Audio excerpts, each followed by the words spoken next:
What's good, everybody? It's your boy Ronjray3000 doing some kill confirmed on Overwatch. Definitely one of my favorite maps in all the new maps that have been out so far. No coincidence that it's also one of the smaller maps. I just favor the smaller maps like Dome and Seatown. I just have a lot of fun on those. Big maps like Liberation and what's the other one?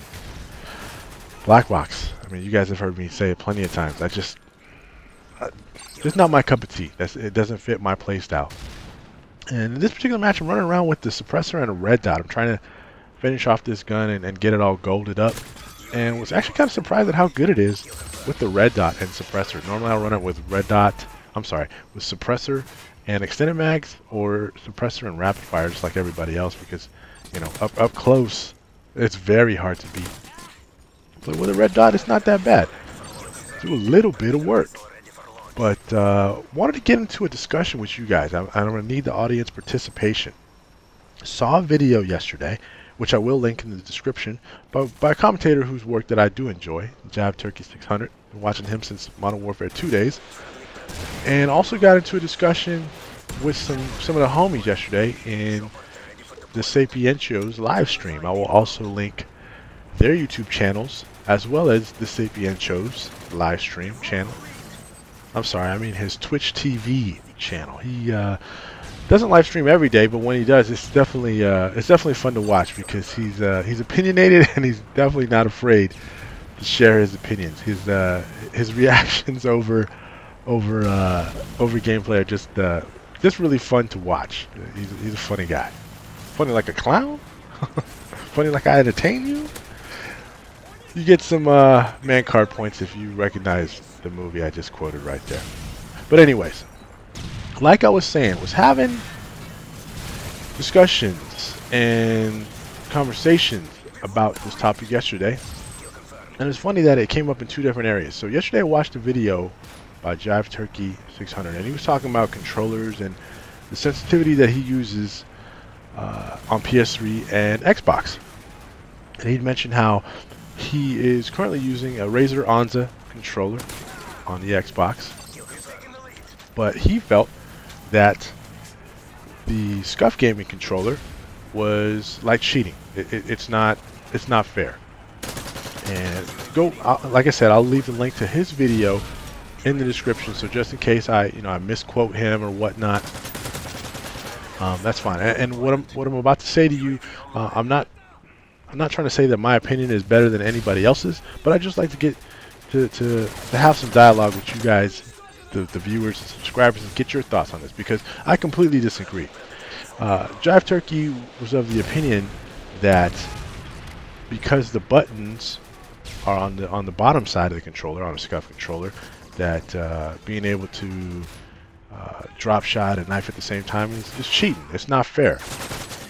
And I've had a Razer Onza controller. Personally, I think it's complete garbage. The fail rate on that product is is the same or worse than the first generation Xboxes. It is a poorly made controller. The triggers are horrible. The run function fails way too often on them. I had two of them actually, and they both failed within a month of using them. And I don't play Xbox all that much, so that just goes to show how they stand up to just regular usage. I felt did some things right on the controller. I mean, I love the reduced travel of the ABXY buttons. They're backlit. I play in the dark, so that was kind of cool. I like the rubberized grip, the adjustable tension on the sticks. That was cool. The fact that it's wired and I don't have to run through multiple batteries was a nice thought. But the functionality of the controller itself was actually garbage. But what I wanted to get into is the Razer Onza controller has programmable buttons on the bumpers. There are two extra buttons on the bumpers that you can program to whatever you want.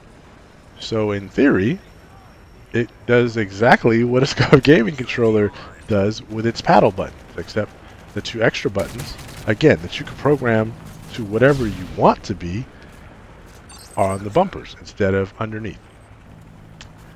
And I asked JiveTurkey, I said, hey man, so what's the difference? You have two extra buttons on both controllers. With the Scuf, you tell them what you want the paddles to be programmed to, and that's what they're set as. If you want to change them, you got to send your controller back in. With the Onza controller, you can set them to whatever you want for whatever game you want on the fly. And I was having a discussion with some of the fellas, like Fatal, SenorProe, who I just sold a Scuf gaming controller to, and whoever else was in the live stream about Scuf gaming controllers. And my boy Fatal was of the opinion that the Scuf gaming controller is also like cheating. It makes those functions like being able to drop shot and knife way too easy. And he's a guy who uses the Razer Onza controller and likes it. I personally, I don't see the difference. And again, I'm not saying that my opinion is the best opinion and my opinion is the right opinion. But I want to hear from you guys. What's the difference? And have we come too far with these controllers? Are we cheating now with controllers like a Razer Onza controller or a Scuf gaming controller? Thanks for watching, guys. Make sure you rate, comment, and subscribe down below. Peace out.